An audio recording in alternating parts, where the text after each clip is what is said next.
ko sa mga dati kong kasamahan sa Kongreso. Martial law na ba ngayon sa Pilipinas na bawal na magtanong? Panahon na po ng martial law yun. Bakit? Mas matindi na ba ngayon? Sabihin niyo sa akin, talaga bang bumalik na tayo sa martial law at sinasabi niyo mas matindi pa ngayon ang martial law na hindi po pwedeng magtanong? Sino kayo para hindi kayo pwedeng tanungin? Hindi po papel ng media na purihin ang gobyerno. Ang papel po ng media, magmasid, magbantay para sa taong bayan. Kaya nga po ang respetuhin niyo po ang mga tanong ng taong bayan, lalong-lalo na kung ang tanong ay tungkol sa kaban ng taong bayan. Tanong?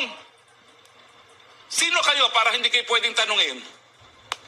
Totoo. Bakit kayo natatakot sa SMNI?